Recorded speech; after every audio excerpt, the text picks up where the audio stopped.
Bem-vindo ao Café com Cavanha. Estamos com Clarissa Lins, sócia fundadora da consultoria Catavento, presidente do IBP. Boa tarde, Clarissa Lins. Boa tarde, Cavanha. Prazer estar aqui com você. Obrigado. Oportunidade boa para mim. Obrigado. Conversar com você e entender o IBP novo. Né? Já há uma visão, Clarissa, dos pilares do IBP para 2020 para frente? Então, Cavanha, de novo, agradeço a oportunidade de compartilhar um pouco desse início de gestão à frente agora do IBP e também um pouco o que a gente vislumbra como prioridades a serem tocadas em 2020. Então, o mandato que eu recebi do Conselho de Administração do IBP foi de estabelecer uma nova visão para o Instituto, à luz tanto das mudanças em curso no cenário energético global, quanto das mudanças em curso no contexto brasileiro. Como consequência dessa nova visão, sobre a qual vou me debruçar ao longo de 2020, uma nova governança e uma nova organização. Então esse é um dos pilares, eu diria, um dos dois pilares centrais da minha gestão aqui à frente do Instituto. O outro pilar que também foi uma demanda muito forte do Conselho é, obviamente, não deixar de entregar o que é absolutamente necessário no dia a dia da indústria para continuar a fazer com que o IBP seja uma referência no que é necessário fazer para manter o ambiente de negócios brasileiro atrativo e competitivo em escala global. Então, tem uma visão de longo prazo e um repensar do IBP para que a sua perenidade para os próximos anos esteja muito bem encaminhado e um trabalho, digamos assim, do dia a dia de continuar a trabalhar para o aprimoramento do ambiente institucional regulatório da indústria de óleo e gás no Brasil. Essas são as minhas duas prioridades que obviamente se desdobram numa série de iniciativas a serem desempenhadas nos próximos meses. E a questão regulatória, está dentro desse contexto? O que você enxerga chegando e discutindo, obviamente, seus primeiros passos de demandas regulatórias para serem tratadas? A demanda regulatória se insere muito fortemente no segundo pilar, do que eu chamo do dia a dia, sobretudo porque, à luz das mudanças no contexto brasileiro, o IBP entende que ainda haja oportunidade de aprimoramento do ambiente institucional regulatório brasileiro. Então, aqui o que a forma como o IBP trabalha é olhar para cada parte da cadeia de valor. Então, tem toda uma agenda regulatória no EIP, e depois eu posso detalhar um pouco mais. Uma agenda também para ajudar a consolidar o desenvolvimento do mercado de gás. E, a partir do novo contexto que se configura com o programa de desinvestimento da Petrobras, uma nova realidade no downstream, entendendo-se aqui tanto a parte de refino, quanto logística, quanto distribuição de combustíveis líquidos. Você comentou então 3 pontos, IP, gás e refino e distribuição logística. Refino, logística e distribuição, que a gente está chamando da nova configuração do downstream. Do downstream. Isso. E isso requer, quer dizer, tratamento regulatório importante, muito significativo? A parte de downstream, sim. Na verdade, eu acho que as três partes da cadeia de valor requerem ou aprimoramento ou manutenção das regras existentes.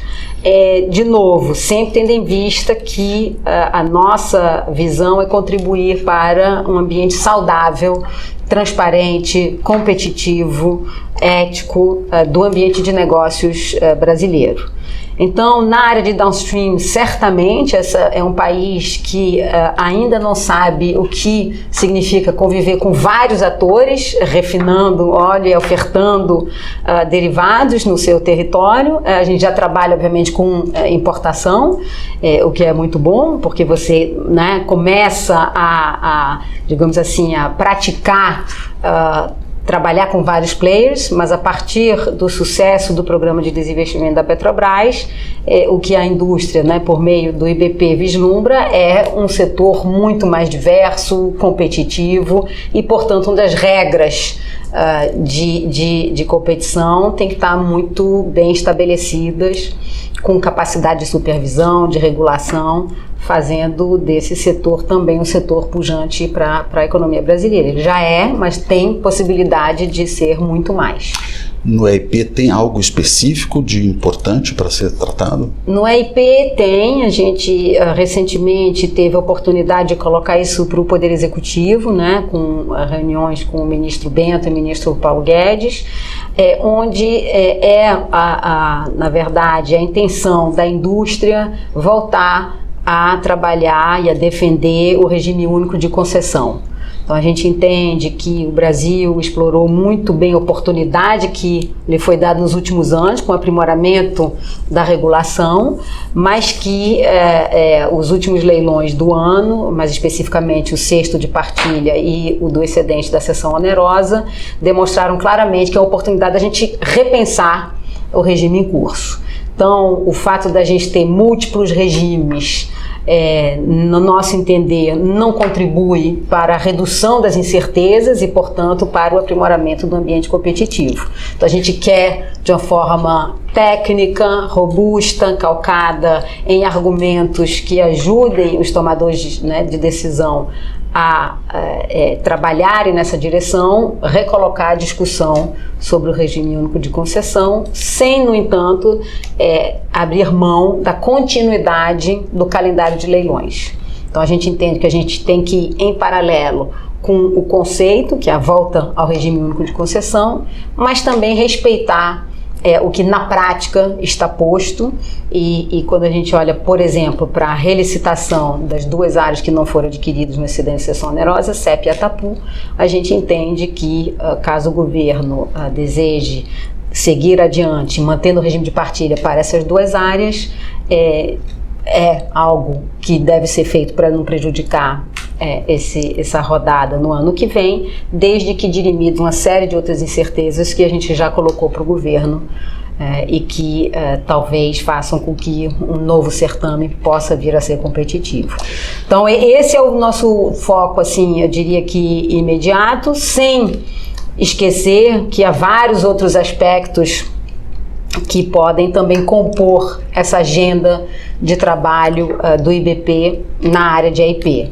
Então, tem outro aspecto, por exemplo, com o qual o IBP está preocupado e querendo contribuir para que o ambiente seja aprimorado, que é a abertura do mercado de logística offshore, de atendimento, alívio dos FPSOs, ser feito por serviço de cabotagem, incluindo a indústria de óleo e gás. Então, há um projeto em discussão no Ministério da Infraestrutura, chamado BR do Mar, que visa estimular a indústria de cabotagem no Brasil como uma alternativa ao transporte rodoviário. Iniciativa essa que a gente entende ser muito bem-vinda, necessária, uma oportunidade para quem tem o tamanho da costa que o Brasil tem, e a indústria de óleo e gás não gostaria de ficar fora dessa oportunidade de abertura, até porque quando a gente olha para a cadeia completa de custos da indústria, a logística tem um componente de custo importante, e a gente conseguir estimular a competição e reduzir custos também nessa parte da cadeia seria algo importante.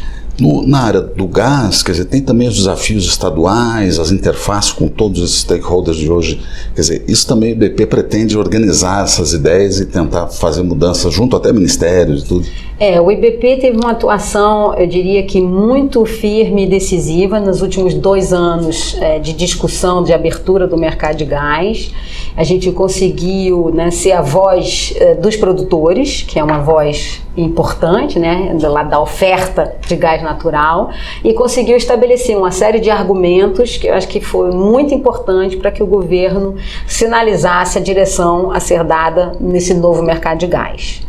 Então, essa interlocução até agora foi primordialmente com o governo federal, que, digamos assim, estabeleceu as diretrizes dessa abertura de uma maneira muito feliz, orientadora de princípios e em prol da diversidade de players, de novo. O que o IBP entende que possa continuar contribuindo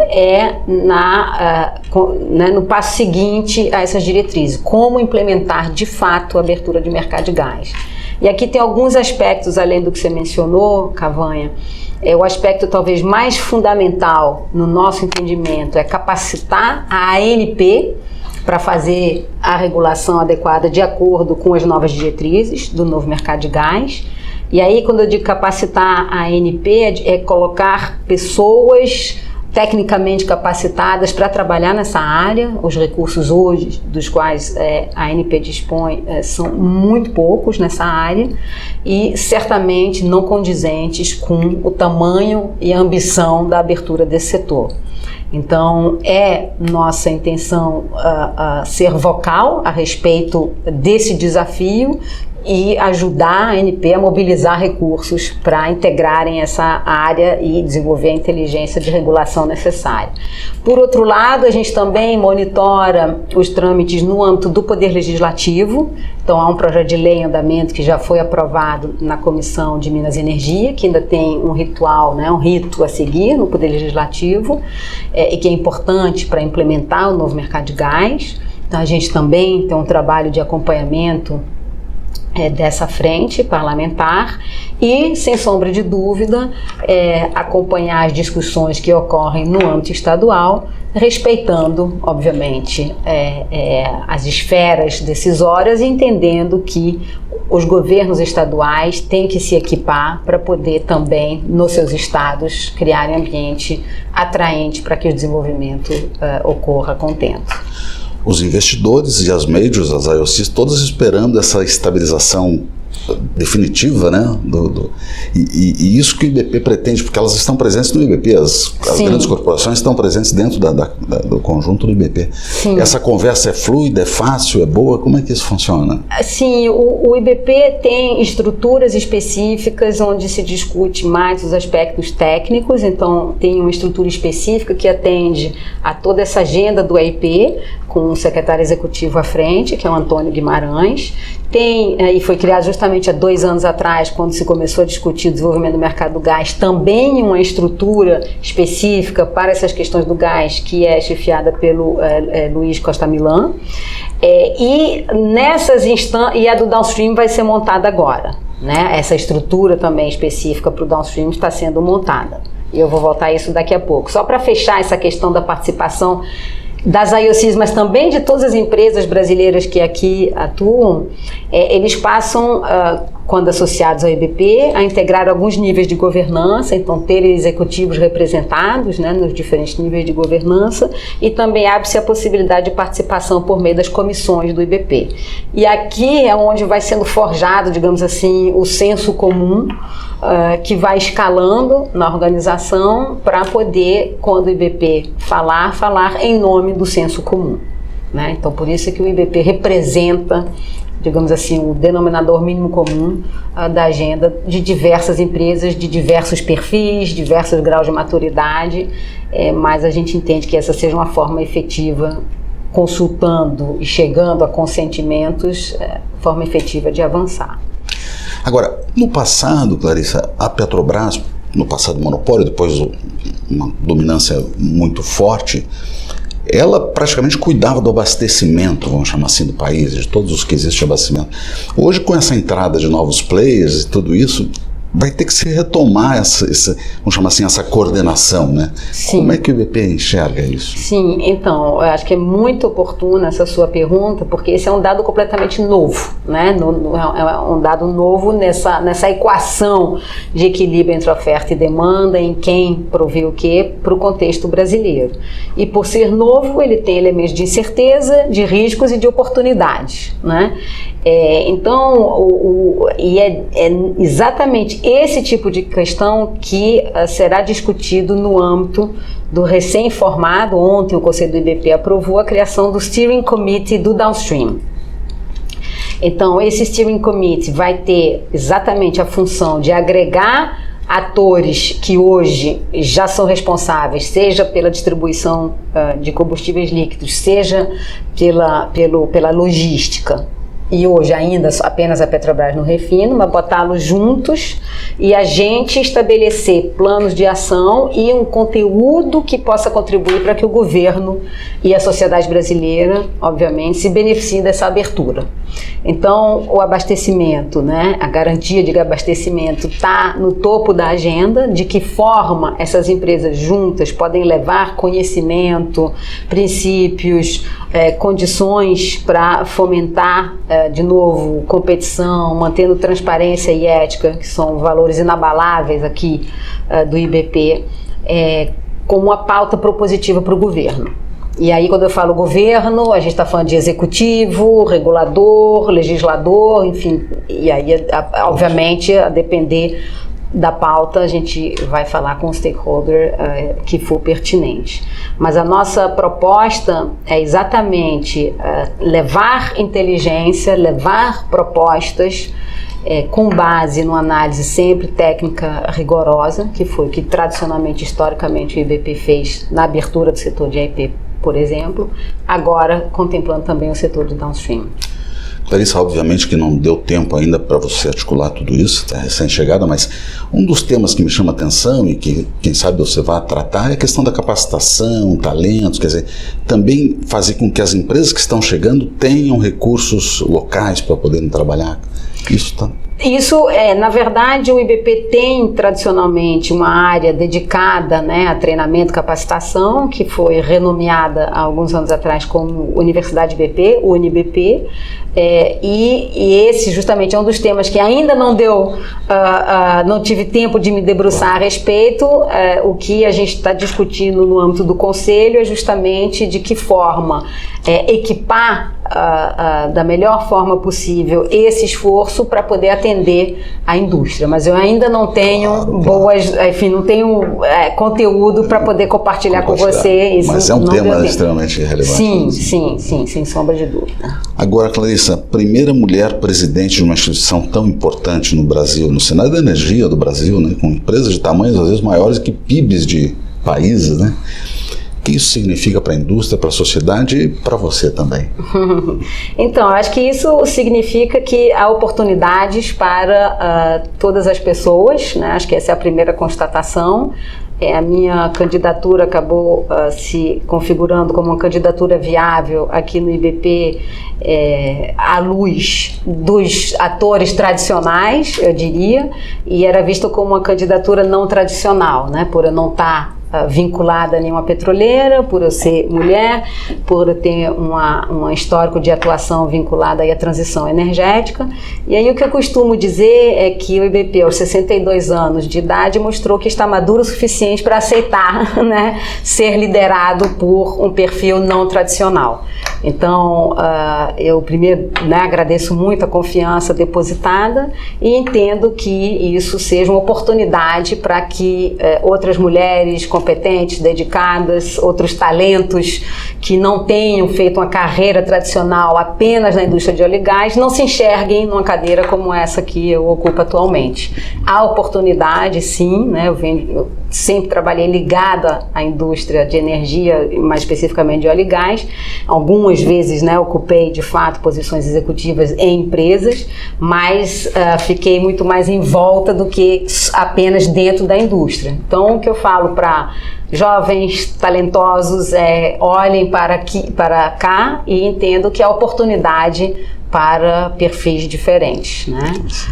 Para mim, o que significa, foi uma parte da sua pergunta, né? Significa uma oportunidade ímpar de contribuir para o aprimoramento do ambiente de negócios dessa indústria no Brasil. Essa é uma indústria pujante, que está na base de todas as demais indústrias, que está na base do conforto da sociedade, do nosso bem-estar, que é fundamental tanto para levar o desenvolvimento econômico quanto para tirar pessoas da pobreza energética.